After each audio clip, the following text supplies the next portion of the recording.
Assalamu alaikum dear students, I am Anjum Shafiq, your biology teacher for grade 11, and today I am going to discuss the second last topic of our chapter number 6, that is economic importance of cyanobacteria. So let's move to the classboard. So dear students, economic importance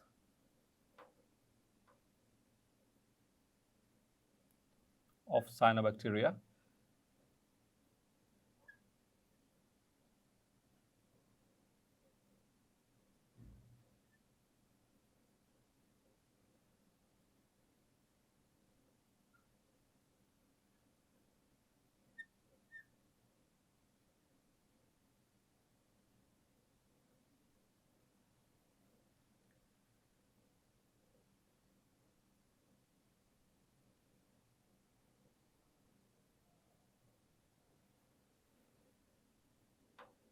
Another important long question.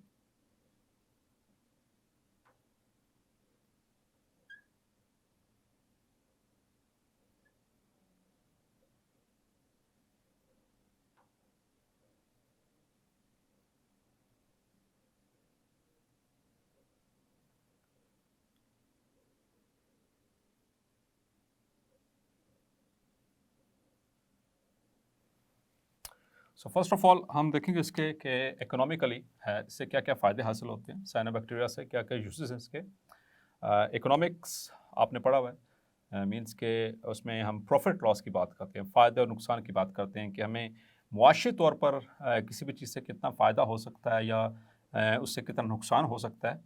तो cyanobacteria जो हम पढ़ रहे हैं, इसके previous lecture में हमने characteristics को देखा, ये इकोनॉमिकली हमें फ़ायदा भी पहुंचाते हैं और कुछ नुकसान भी पहुंचाते हैं। तो फर्स्ट ऑफ ऑल हम देखते हैं कि इकोनॉमिकली इससे हमें क्या फ़ायदा हासिल हो सकता है। So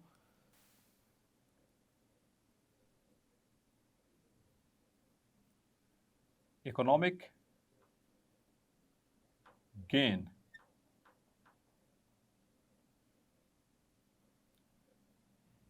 due to cyanobacteria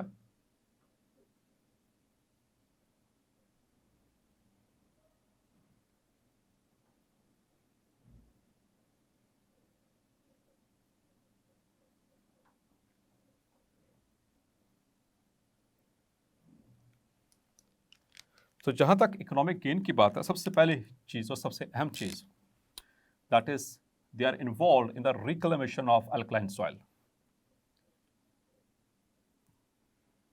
the first point is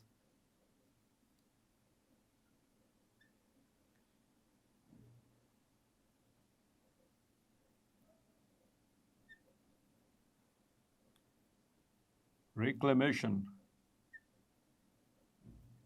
of alkaline soil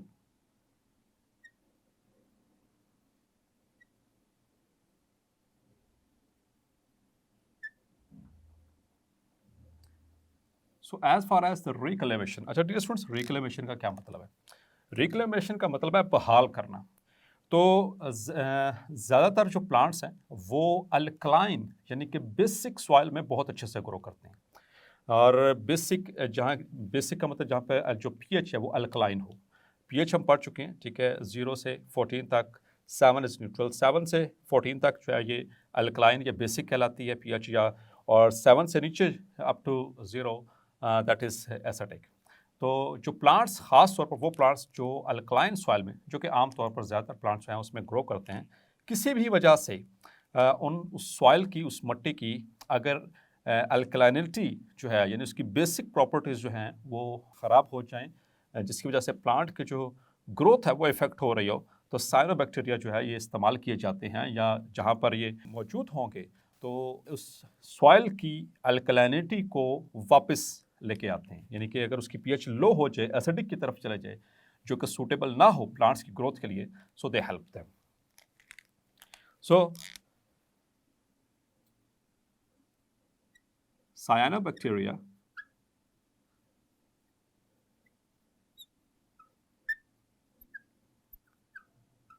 are involved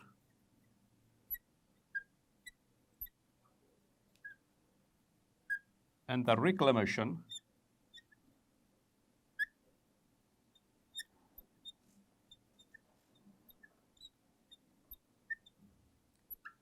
of alkaline soil, of alkaline soil. अब इसके पीछे थोड़ा सा just for the sake of concepts हम इसको देख लेते हैं कि वो किस तरह से पॉसिबल है. सो बेसिकली ये मुख्तलिफ तरीक़ों से ये जो प्रोसेस है या जो टारगेट है उसको अचीव किया जाता है. पहली चीज़ तो यहाँ पर by adding carbon, nitrogen and phosphorus to soil. Clear? तो ये एक तो ये तरीका है कि ये ऐड करते हैं कार्बन को, नाइट्रोजन को और फास्फोरस को मुख्तलिफ तरीकों के ज़रिए. And also replaces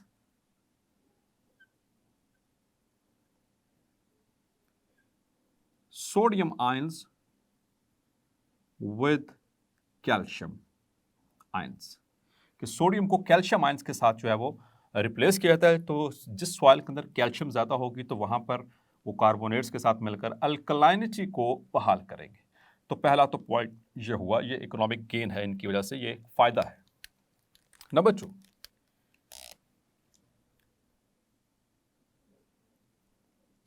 that is nitrogen fixation.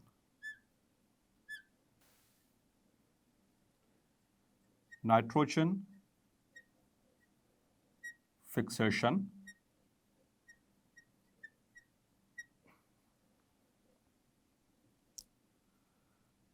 तो नेक्स्ट लेक्चर में इंशाल्लाह डिस्कस करेंगे एक साइनोबैक्टीरियम को, that is nostoc.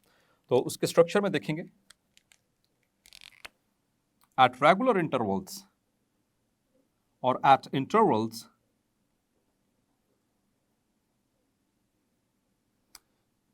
In a trichome. एक ट्राइकोम हमने बात की थी. ट्राइकोम क्या है? वो फिलामेंट होती है, वो चेन ऑफ सेल्स को हम कहते हैं ट्राइकोम्स. सो उसमें इंटरवल्स के ऊपर देयर आर राउंड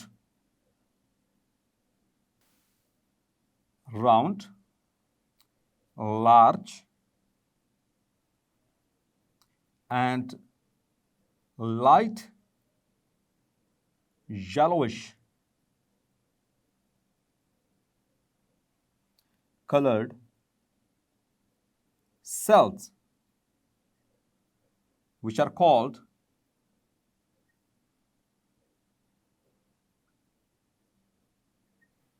heterocysts. उनको हम कहते हैं heterocyst. So don't worry about that.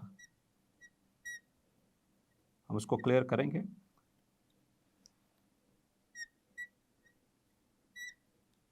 हेट्रोसिस्ट्स. और ये हेट्रोसिस्ट क्या करते हैं? These cells, means the heterocysts, convert atmospheric nitrogen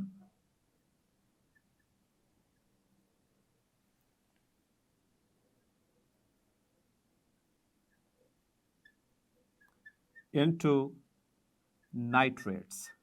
तो उसको नाइट्रेट्स में कन्वर्ट करते हैं. सो दिस इज हाउ जो एटमॉस्फेरिक नाइट्रोजन है वो नाइट्रेट्स में कन्वर्ट होने के बाद वो फिक्स हो गई. तो अब वो नाइट्रेट्स होते हैं वो इस्तेमाल कर लेते हैं plants. So this is how they are involve. तो इसी तरह से यहाँ पर नाइट्रोजन की बात हुई थी ना कि नाइट्रोजन कैसे ऐड किया जा रहा है. सो इस तरह से नाइट्रोजन जो है वो फिक्स किया जा रहा है सॉइल में और उसकी जो रिक्लेमेशन है उसमें हेल्प भी किया जा रहा है with the help of the heterocyst. अब just for the sake of convenience अभी थोड़ा सा मैं इसका जिक्र कर देता हूँ यहाँ पर.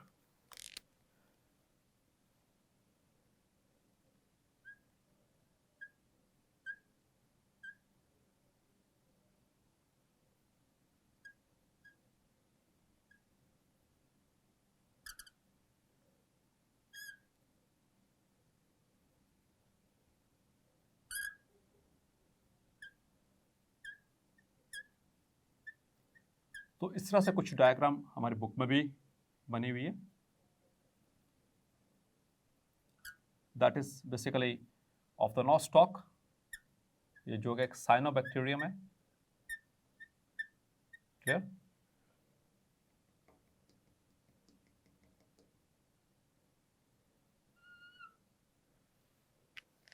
एंड और इसकी खास बात क्या थी कि एक खास करेक्टर हमने पढ़ा था, chains of cells which is covered with mucilaginous sheath.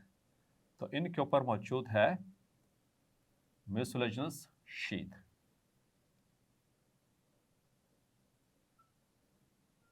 Like this, ठीक है। तो इसमें अगर हम देखें, so these are the normal cells, ये नॉर्मल सेल्स हैं,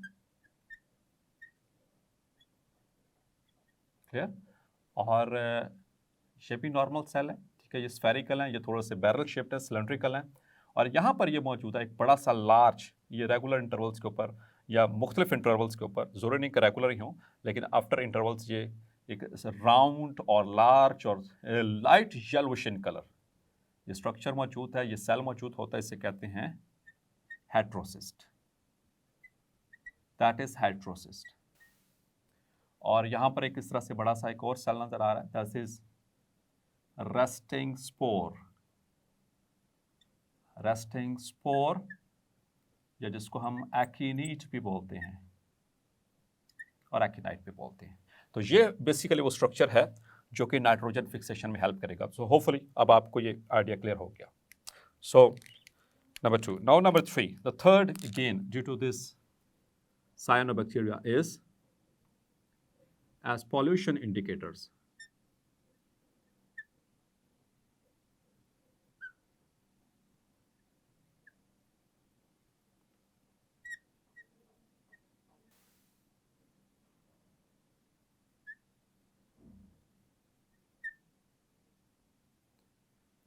तो जहाँ तक बात है पॉल्यूशन इंडिकेटर्स की, पॉल्यूशन इंडिकेटर कैसे कहते हैं, कोई भी ऐसा सब्सटेंस या कोई भी ऐसी चीज़ जो कि इंडिकेट कर रही हो, जाहिर कर रही हो कि यहाँ पर पॉल्यूशन ज़्यादा है या कम है।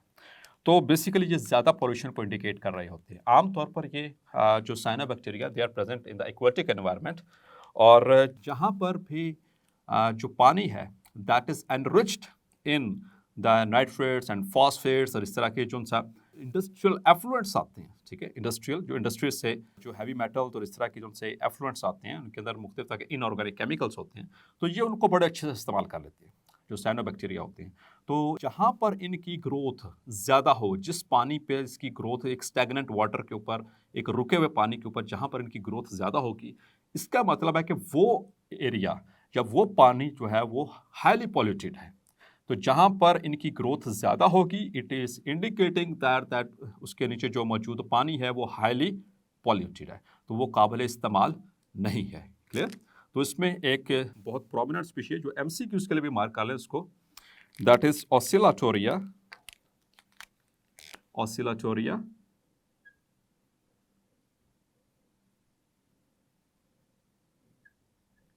इसका बाकायदा तौर पर नाम जो है बुक के अंदर मेंशन है, इसको MCQs के लिए मार्क कर लें।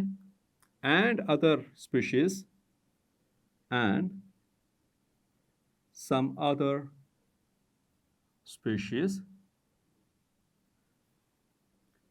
of cyanobacteria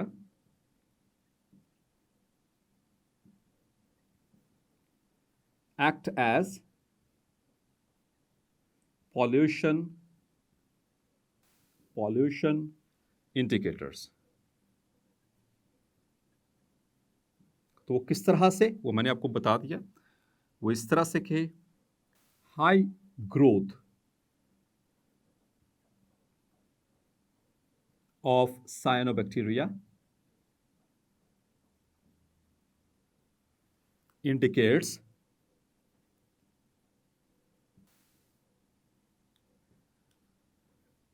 the high pollution or highly polluted water, clear. तो इस तरह से ये पोल्यूशन इंडिकेटर कहलाएंगे वहाँ पर, क्लियर। तो इसमें स्पेसिफिकली किसके हवाले से बात हुई है, ऑसिलाटोरिया के हवाले से।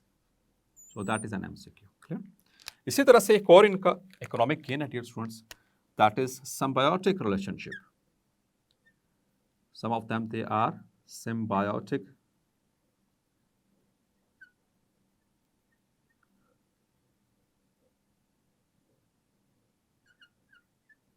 cyanobacteria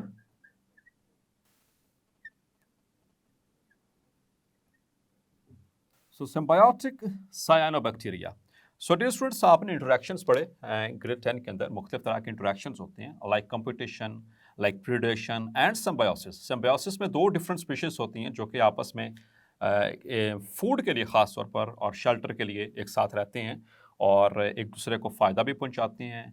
उनमें से एक को फ़ायदा, एक को नुकसान भी हो सकता है। एक को फ़ायदा और दूसरे को ना फ़ायदा ना नुकसान, यानी कि कॉमेंसलिज्म आपने पढ़ा हुआ है, mutualism and parasitism and commensalism. So these are the symbiotic relationships. लेकिन यहाँ पर जो सिम्बायोटिक रिलेशनशिप की बात हो रही है, that is basically the mutualistic relationship, जिसमें दो डिफरेंट स्पीशीज़ हैं, एक ही जगह पर रह रहे हैं या दो से ज़्यादा भी हो सकते हैं, लेकिन आमतौर पर दो, तो वो एक दूसरे को फ़ायदा पहुंचा रहे होते हैं, आमतौर पर खुराक की शक्ल में। क्लियर? तो जो सिम्बायोटिक साइनोबैक्टीरिया है, ये यानी कि सिम्बायोटिक रिलेशनशिप है जो बनाता है, तो आपने सिम्बायोटिक रिलेशनशिप पढ़े हुए हैं, आगे चलकर हम डिटेल से पढ़ेंगे भी in the chapter of fungi, that is lichens and mycorrhizae. ठीक है, तो उसमें जो मोस्ट ऑफ द जो सिम्बायोटिक रिलेशनशिप जो बना रहे होते हैं वो है लाइकेंस। तो आज इसको थोड़ा सा ये भी मैं क्लियर करता चलूँगा कि लाइकेंस क्या हैं। सो आगे चलकर, क्योंकि दोबारा से यही बात हम चैप्टर नंबर 8 में भी करेंगे। तो जो सिम्बायोटिक रिलेशनशिप है, इसका 3 तरह की ऑर्गेनिजम्स के साथ है, विद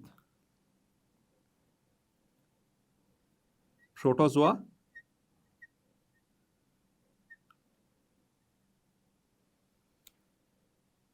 प्रोटोजोआ में खास तौर पर जो हैं इसमें एल्गी, क्लियर, एल्गी उनके साथ है। इसी तरह से इनका जो सेकंड जो रिलेशनशिप है, that is with angiospermic plants,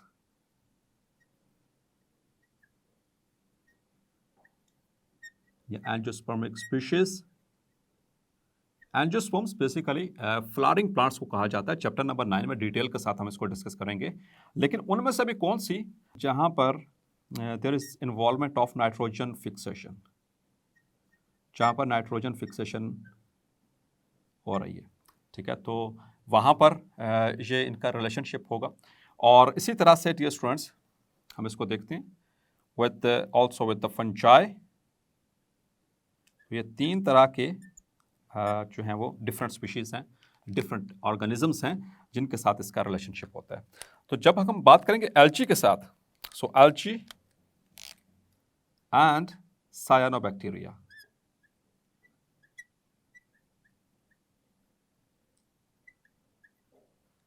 सो जब इनका आपस में रिलेशनशिप होगा फूड के एतबार से, सो इनको they are given being provided with food provide किया जाएगा एल्गी की तरफ से, एंड साइनोबैक्टीरिया भी चूँकि फोटोसिंथेटिक होते हैं और दे इट ऑफर्स प्रोटेक्शन। क्लियर? इसी तरह से एंजियोस्पर्मिक प्लांट्स वो वाले जिनको नाइट्रोजन चाहिए होती है, जो इसमें जो नाइट्रोजन फिक्सिंग स्पीशीज होंगी कि साइनोबैक्टीरिया की, जैसे कि हमने बात की, ये जो उनसे इसमें हेटेरोसिस इन्वॉल्व हैं, जैसे कि नॉस्टॉक है या इस तरह के जो साइनोबैक्टीरिया हैं, तो वहाँ पर, लेकिन यहाँ पर मेंशन किसको करना है, नाइट्रोजन फिक्सिंग साइनोबैक्टीरिया। तो उसी इन दोनों के दरमियान भी फूड और प्रोटेक्शन का जो है वो रिलेशनशिप मौजूद है। इसी तरह से फंजाई और साइनोबैक्टीरिया, तो साइनोबैक्टीरिया बीइंग फोटोसिंथेटिक, ये फोटोसिंथेसिस करते हैं, फोटोसिंथेसिस कर रहे हैं, तो ये बेसिकली प्रोवाइड कर रहे हैं फूड टू द फंजाई, और फंजाई इसको ऑफर कर रहा है प्रोटेक्शन। ठीक है, जिसको प्रोटेक्ट कर रहा होता है। अब हम पढ़ेंगे lichens. What is lichens? So lichens ये कोई ऑर्गेनिज्म नहीं है। पहली बात तो इसका पहले कॉन्सेप्ट क्लियर करें। Clear?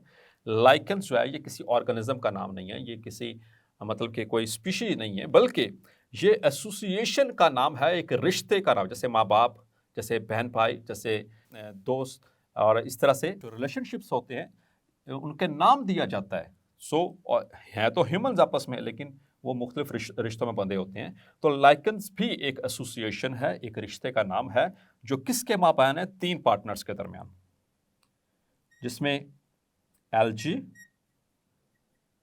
Number 2 cyanobacteria, and number 3 is the fungi. अब फंजाई जो है ये तो हेटरोट्रॉफ है, ये अपनी खुराक खुद नहीं बना सकता, इसलिए ये हाइफे की मदद से ये प्रोटेक्शन ऑफर करता है। ठीक है, इसको आगे चैप्टर नंबर 8 में भी डिस्कस करेंगे।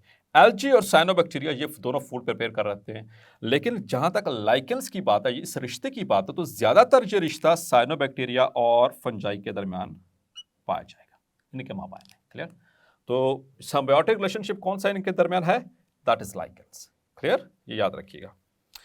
नाउ डियर स्टूडेंट्स, एक और बहुत इंपॉर्टेंट शॉर्ट क्वेश्चन भी है इसी से related, that is economic gain due to cyanobacteria, that is super blue green algae.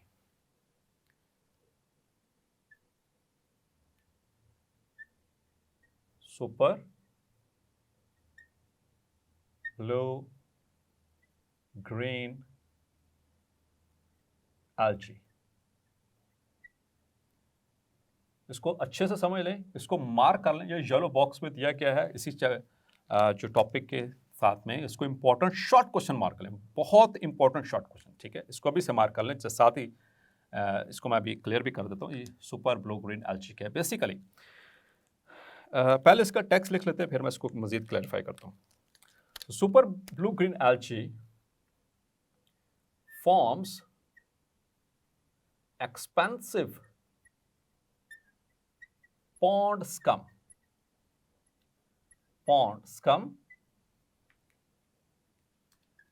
and it is a complete whole food। ये कंप्लीट होल फूड के तौर पर एक्ट कर रहा है। कंप्लीट होल फूड का मतलब ये है, इट कंटेन्स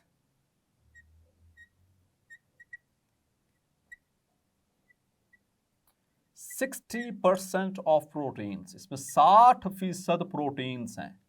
प्रोटीन्स किससे बनती हैं? अमाइनो एसिड से बनती हैं। आपने अमाइनो एसिड पढ़े चैप्टर नंबर 2 के अंदर, तो मैंने वहां पर बताया था 2 तरह के अमाइनो एसिड्स होते हैं, एसेंशियल एंड नॉन एसेंशियल। तो इसके अंदर जो 60% सिर्फ प्रोटीन्स मौजूद हैं, it contains have all essential and non-essential amino acids। तो डियर स्टूडेंट्स, ये क्या होते हैं इसेंशियल और नॉन इसेंशियल अमाइनो एसिड्स? आपको पहले से भी बता चुका हूं, आपको जस्ट आपका कॉन्सेप्ट रिवाइज कर देता हूं। इसेंशियल और नॉन इसेंशियल यहां पर जो मीनिंग है वो डाइट के रिलेशन से। ऐसे अमाइनो एसिड्स जो हमारी बॉडी खुद से बना लेती है, वो ज़रूरी नहीं है कि हम खुराक में खाएं। जो बॉडी हमारी खुद बनाने की जो काबिलियत रखती है अमाइनो एसिड्स को, वो खुराक में लेना ज़रूरी नहीं है, इसलिए उनको कहा जाता है नॉन इसेंशियल। तो 20 में से 10 जो हैं वो नॉन इसेंशियल हैं और 10 जो हैं वो इसेंशियल हैं। और 10 जो इसेंशियल हैं उनको इसलिए कहा जाता है क्योंकि हमारी बॉडी उनको सिंथेसाइज नहीं कर पाती, इस वजह से हमें वो डाइट में लेना पड़ते हैं। तो ये जो उनसे सुपर ब्लू ग्रीन एल्गी जो है, ये होल फूड इसलिए इसको कह रहे हैं क्योंकि इसमें 60% तो सिर्फ प्रोटीन्स हैं खुराक की। तो और 60% प्रोटीन के अंदर वो तमाम एसेंशियल और नॉन एसेंशियल अमाइनो एसिड्स एक ही डाइट में मौजूद हैं। इसके अलावा इसके अंदर मौजूद हैं मिनरल्स जैसे कि आयरन और बहुत सारे मिनरल्स, ये एक एक एग्जांपल कोट करता जा रहा हूं। प्लस इसके अंदर मौजूद है विटामिन्स जैसे कि फॉर एग्जांपल विटामिन बी। ठीक है, विटामिन बी इसके अंदर मौजूद है। और आपको पता है विटामिन बी, यहाँ पर मैं मजीद डिटेल में नहीं जाना चाह रहा, विटामिन बी ये एक विटामिन नहीं है, ये कॉम्प्लेक्स है पूरा। विटामिन बी कॉम्प्लेक्स है, B1, B2, B3, B4, B6, B8, B9, B10, B12। ठीक है, तो ये विटामिन बी ख़ास तौर पर इसमें मौजूद हैं। सो इस वजह से इसको कहा जाता है कि ये कंप्लीट होल फूड है। ठीक है, पहली बात। दूसरी चीज कि इसको एक्सपेंसिव पॉन्ड स्कम क्या? पॉन्ड कहते हैं जोहड़ को, एक खड़े पानी को, तालाब जो यानी खड़ा पानी। स्कम कहते हैं लेयर को। पॉन्ड स्कम का मतलब कि पॉन्ड के ऊपर एक लेयर बन जाना, एक जो है वो बारीक से कोटिंग बन जाना। एक्सपेंसिव क्यों कहा जा रहा है? आमतौर पर जहां पर ये साइनोबैक्टीरिया वो पॉन्ड्स के ऊपर ग्रो करते हैं, चूंकि ये भी फोटोसिंथेटिक है तो इनके साथ मौजूद होंगे इनके photosynthetic partners which are called as algae.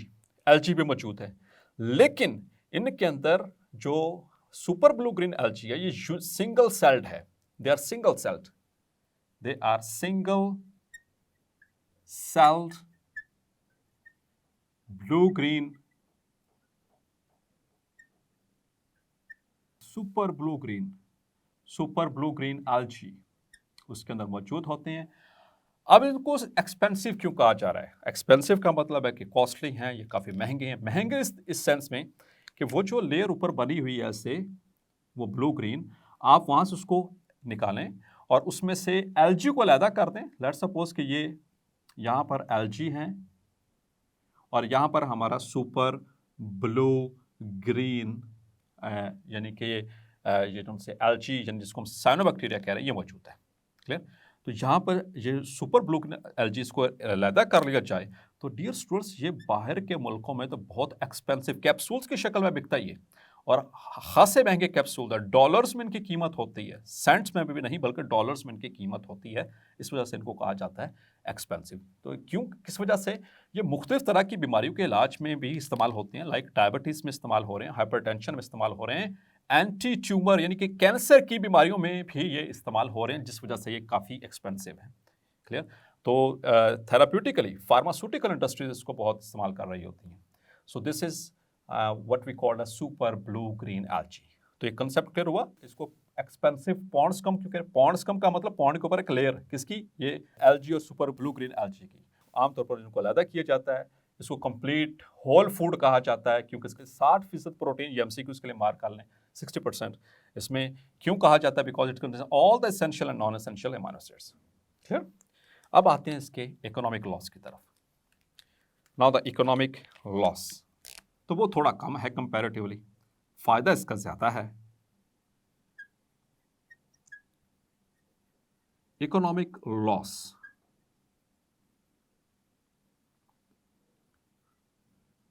Due to cyanobacteria. तो उसमें पहले चीज डियर स्टूडेंट्स ये कि जहां पर भी ये होंगे वहां पर unpleasant smell, they are the source of unpleasant smell. वहां पर गंदी बदबू होगी क्योंकि ये आमतौर पर स्टैग्नेंट वाटर, खड़े पानी के ऊपर ये ग्रो करते हैं। और जहां पर भी होगा ये इनके जहां पर भी होगी यूट्रॉफिकेशन, ये पहले भी टर्म आपसे शायद डिस्कस की मैंने। यूट्रॉफिकेशन का मतलब है, eutrophication it means the excessive enrichment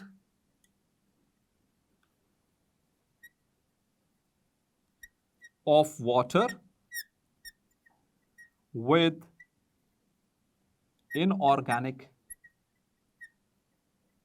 waste। असल में वो न्यूट्रिएंट्स होते हैं वाटर के एतबार से देखें, लेकिन वो एक्चुअली वेस्ट है, इंडस्ट्रियल वेस्ट होता है। इसे कहते हैं कि पानी के अंदर न्यूट्रिएंट्स की तादाद ज़्यादा हो जाना, उसकी कैपेसिटी से ज़्यादा हो जाना, उसे कहता है यूट्रॉफिकेशन। और मैंने बात की थी आपको कि जहाँ पर ये यूट्रॉफिकेशन ज़्यादा होगी वहाँ पर इनकी ग्रोथ ज़्यादा होगी, और जहाँ पर ये ग्रो करते हैं जो कि स्टैग्नेंट वाटर है, और इस वजह से वहाँ पर बदबू होगी, बदबू। नंबर 2 जो इनकी वजह से खास जो लॉस की में अकाउंट कर सकते हैं, that is they release toxins, they release toxins. पानी के अंदर, चूंकि पानी के अंदर बनते हैं, ये पानी के अंदर ये इन वाटर, और अगर गलती से कोई भी कैटल्स जैसे कि भेड़ बकरियां या गाय भैंस इस तरह के जानवर है उस पानी को पी लें तो उनकी जान जा सकती है। ठीक है? The kettles that drink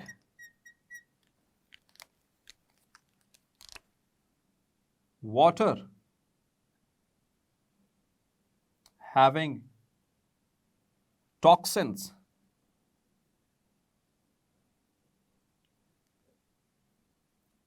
released by cyanobacteria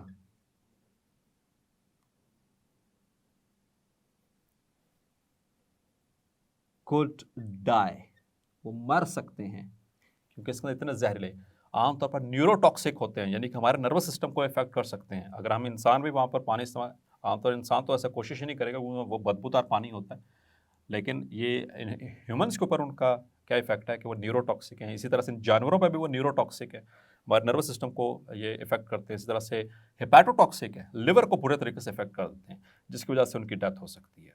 सो ये थोड़ा बहुत जो है इसको हम इकोनॉमिक लॉस कह सकते हैं कि अगर वो भेड़ बकरी और इस तरह के जो कैटल्स वो मर जाएं और पानी जो है वो पीने के काबिल नहीं रहा, ठीक है, तो इन टॉक्सिन की वजह से क्या होता है, water can not be consumed, उसको हम कंज्यूम नहीं कर सकते, मतलब पीने के एतबार से, पीने के लिए उसको हम इस्तेमाल नहीं कर सकते। So these are the economic losses. So dear students, hopefully आज का लेक्चर भी आपको क्लैरिफाई हो गया होगा। मिलते हैं नेक्स्ट लेक्चर में और डिस्कस करेंगे last topic of our chapter number 6, that is nostoc. So तब तक अपना ख्याल रखिएगा। अल्लाह हाफिज़।